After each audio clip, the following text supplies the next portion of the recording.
How do they say you get perfect at something? Practice. But that's a lie. And you know why it's a lie? Because everyone says I'm an amazing speaker, but we've all been speaking our whole lives. Most of you have been speaking long. A lot of you have been speaking longer than me. So why am I better? What's the difference? I watch myself. Feedback. Study. If you don't study, you won't get better.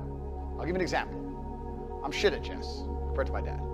I hover between 1600 ELO when I'm really mad, like an idiot, and 1800 ELO in blitz. I play 3-minute blitz games. I've been between 1600 and 1800 ELO for about 8 years, even though I play chess for about half an hour a day. I never get better. Why? Because I never analyze the games. When my dad would train me, we'd sit down and do the boring analysis. Why? What could you have done? It's the analyze, it's the feedback that makes you better. Why, as a fighter, if you just spar every day, will you never be good? Because you don't train. It's feedback that makes you good at things, not practice. You have to practice, then feedback, always. And communication is one of the most important things because it's something you do every single day, all of the time. If you're going to get good at one thing, you may as well get good at the thing you do most often. And you're all talking all the time. So you may as well get good at it. So you have to analyze yourself. That's the reason I said this and ah thing, to make it difficult for you. I understand it's nervous. I understand you're up here and you're talking in front of people and it's nerve-wracking.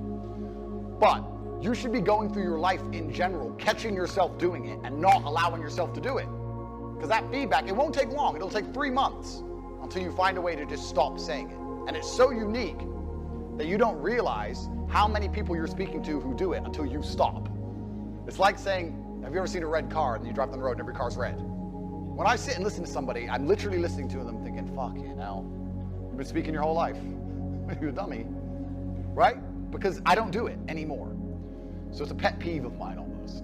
But you have to self-analyze yourself all of the time. Don't allow yourself to get away with it when you're not in this environment.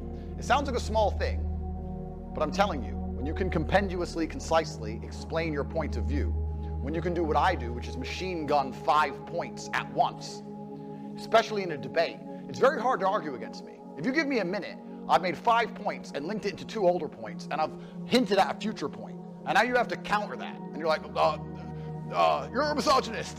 You can't argue with me. That's why the BBC got wrecked. So you have to be very good. If I was saying on my BBC interview, it would have been over. I could have said the same things with a couple ums and ahs, it would have been over. I'm the worst man in the world. So it's battle, it's war. So I want you to all become very, very good with your speech. Because it's an easy thing. It's not difficult. It's not fighting. You're not getting hit. Stop saying stop saying ah. You need a pause to think. So what I will do is, I will either literally take a pause and stop. And a lot of that is body language to allow yourself to be given the time to do that. Or the second thing I'll do if I make a mistake is I'll repeat myself. So I'll say something like, there's an example. So I'll say. That sounds better than going, so I'll say, and I know English isn't always your first language. I know for some of you people, I'm not as hard because English isn't your first language. I completely get that. It's also the reason I refuse to speak another language because I speak English so well that I don't want to degrade. If you want to speak to me in my language. It's my battlefield. I win. But English is the language of the world, so you may as well get very, very good at it. And it will translate to all of your personal relationships. Your arguments will become shorter. You'll make more money. Everything is from communication. That's why I have a stick, and that's why I have a pet peeve for ums and ahs. Because it's the easiest way to just improve your overall status. Because you also come across extremely confident when you don't use and ah.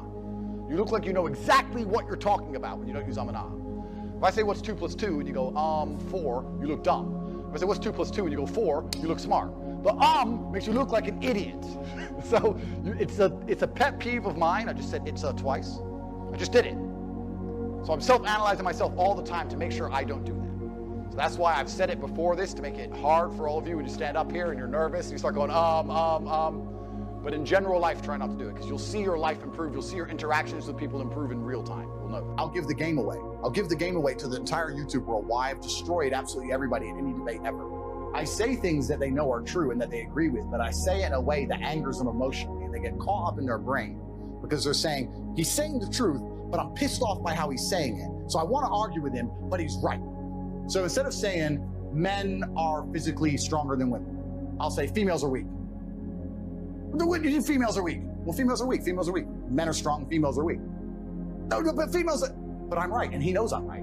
But he's mad now and so is she, and they sit there, and you'll happen on Dave Portnoy. You end up having a whole group of people sitting there trying to argue, well, some women are strong like men, trying to argue the fact that women are as strong as men physically, because I've emotionally controlled them all and upset them all. And then I do a podcast and I get billions and millions of views and unlimited likes against good debaters like Dave and his little crew by just emotionally controlling them. It's an emotional game. I wreck them. I've never given this game away before anyway. But this is what I do. I sit there and I say something they know is true in a way they can't agree with it, and I fucking control them all. Because they're stupid. If I was me, I'd be like, yeah, okay, perhaps I don't like the way you phrased it, but you're very true. That takes intellect. People are emotional. So this is why I wreck all of them. And you're right, I poke them on purpose. And it makes it very difficult to argue with me, especially if they agree with what I'm saying, but they don't like the way it's being said. That's where you see the full breakdowns, the full mental breakdown. In regards to, I use perspicacious a lot, indefatigable I use a lot. I have favorite words I use. Compendious is one of your favorite words. Compendious is another word I like to use. What is that? What is that? Compendious means presenting information in a concise way. Oh, wow. Compendious. So I'll often say, like, I'm a professional. I'm particularly compendious, and I'm concise. Gotcha. I'll say that I'm a professional, I'm particularly compendious, and I'm concise, and then I'll make my point. So regardless of what the point is, before I've made the point, I sound like a genius. Right. So Andrew, do you have like a, where are you picking these 5 words from? You're just going in the dictionary and just going. There's a bunch of free email lists you can go get from dictionary.com that give you word of the day. Mm-hmm. Oh, okay. Displayed. I'm gonna put the need to. Even on Patrick's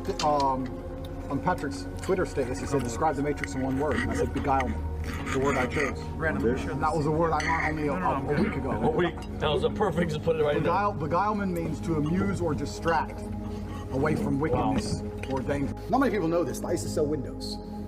You know the old school knock on the door? Window sales. I did window sales for 2 or 3 years, and I'd say this is one of the hardest jobs you could possibly do. And I would always recommend a young man, if he has some time to waste, to go sell windows. And the reason, it's fantastic, because I'll tell you why. It's the hardest one to sell because 1, nobody wants them. 2, they don't know who you are. And 3, even if you convince them that they need windows, after them not knowing who you are, then they go to all your competitors and then it becomes a price war. It's a nightmare. It's the hardest sales job. If you're selling a Lambo, at least they want the Lambo, right? Nobody wants glass and plastic. They already have windows. So you gotta find a way to sell them these windows. How do you do that? And that's where all this master communication comes in.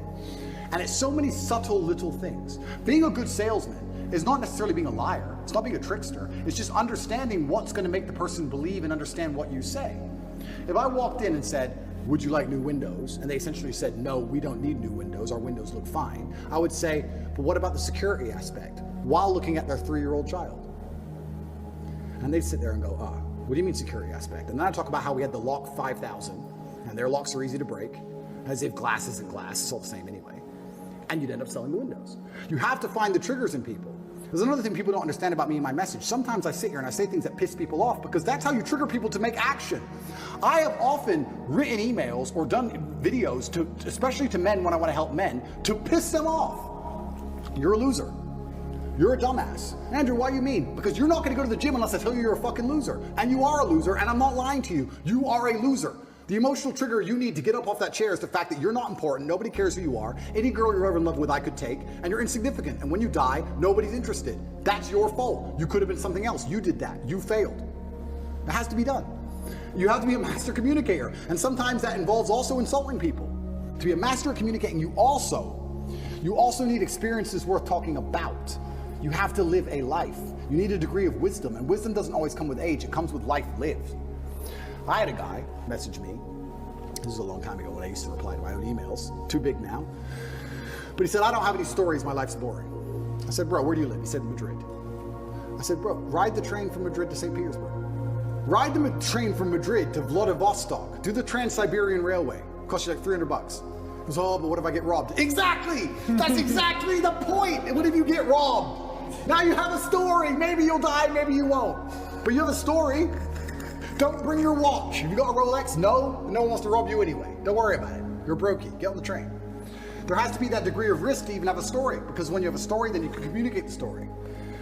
you can't be an empty vessel either. So when you say you're telling me how I build this 20-year-old into a super soldier. Yeah, he has to be a master communicator, but he also has to do things which are risky. Risk has value intrinsically linked to it, intrinsically. This is why people, when you do risky things, people want to hear the story. Your coolest stories involve risk. Something went wrong, this could have happened, I almost this, I made it out.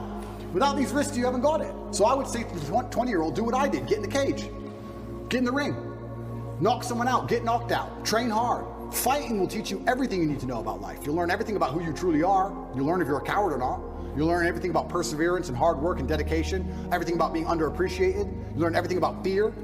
You learn all of it. You learn everything about people. You win a fight, check your phone. Lose a fight, check your phone. You learn all about people. You learn all about them. You learn all about women. I learned so much about women through fighting. When I had a fight coming up and I was weight drained and I had barely eaten in weeks and I'd lost all this weight and I had a world title fight and I'm fighting a guy who might kill me and she's complaining about the toilet seat. I learned all about women. You learn a lot about life through these difficult processes and paths.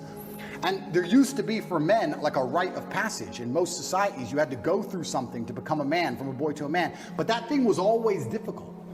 It's always been difficult. Now you have to self-induce it, self-inflict it. But if you're going to be a boy and never bring on that self-inflicted rite of passage, how are you going to ever become a man? What I like to consider myself a master of is making information palatable. You'll see in a lot of my interviews, I say things that are very controversial, but it's very unusual I get into an outright argument. I famoosh it in, I smooth it. You understand the game there, you know? And I say it and they get a bit mad, especially with chicks, they get a bit mad. Then I come at a bit of spin, I say something, I compliment them a little bit and I say, oh no, you actually had a good point, but I'm kind of like famoosh. And by the end of it, they're all like, well, he is right. That I get it in. You know what it's like when you got something big, you gotta try and make it get in. I think in the modern world where arrogance is constantly frowned upon, of course, you know, we all know arrogant fuckers who we don't like. But arrogance with complete competence can actually be quite comforting. And I think sometimes when I'm saying things, I put them in such an arrogant tone to give them validity. So I'll give an example. Let's say you're about to get on a plane and the plane's about to fly through the eye of a hurricane. If I were to meet my pilot, I would love him to be an arrogant fucker. I'd love him to be like, bro, all I do is fly planes. Hurricane, please, I'm the G, I'm the boss. You're worried. What are you worried about? Hurricane, a little bit of nature. I got wings, bro. All I do is fly planes. You don't know me. You're like, I'd love that much more than, oh, it's gonna be choppy. You know what I'm saying? No, I know exactly. I'll be like, give me the arrogant guy all day. It's quite comforting to sit there and go, you know what? He was so confident. There's no way he can crash now because he'll look like an idiot. And he's dead, but he'll look stupid on top. So sometimes I think arrogance, especially if you're competent and it's delivered correctly, and maybe you put a little bit of humor in, I think it can be quite comforting, and it can also, in many ways, get your idea across quite effectively. I'm arrogant to project ideas. It doesn't mean it's false, it doesn't mean I don't mean it, but my persona has evolved over time to the point where when I'm telling somebody something they don't want to hear, or they don't believe in, because the clown world has told them everything else their entire life. Exactly. The only way I can get it in their brain sometimes is to be so solid about it. Like, the sky is blue. They're like, no, it's green. It's like, this motherfucker, it's blue. It's blue. There's being understood and there's being listened to. Yeah. And I can be listened to when I speak. You know, stand in front of the mirror. Find somebody who you like the sound of. Yeah. Listen to an audiobook. Yeah. An audiobook of a topic you're interested in, because the audiobooks are always read by very talented voice actors in almost 100% of cases. Yeah. And repeat after them. I remember. They say a line, slow down, breathe, you say the line. Perfect. Instead of I don't know. And get it right. Oh, yeah, exactly. You know, until you get it. Yeah, it's the same as martial art. Yeah, right? exactly. If you speak badly, if you say, "Oh, the bottle of champagne is ice cold," okay, no one heard you. And you hear in a book, the bottle of champagne was ice cold. Repeat the way he says it. Read it again and again. Listen to it again and again, and try to learn from voice actors and other people who have good voices, etc. Not even me. I don't have the best voice in the world. I'm not the best speaker in the world. There are much better people out there. What was his name? The guy went viral on TikTok. Can't remember. He was just reading lines from movies. But you know, people have a talent very for good it. speaking talents. I give myself an 8 out of 10 because I'm very self-critical, but I could speak well enough. But if you can't, work on it, because that really matters. If you want to be the man and you want to command a room and you want to be a man with presence, maybe you want to, I don't know, seduce a beautiful woman, whatever it is you want to do in life, Being able to communicate your ideas helps a million times over, especially in business. 100%. Money, you know, It's so you important. cannot communicate your ideas. Yeah. You could be the most brilliant man in the world. If you sound like an idiot, then you sound like an idiot, regardless of what you say. So learn to communicate. It's exceptionally important.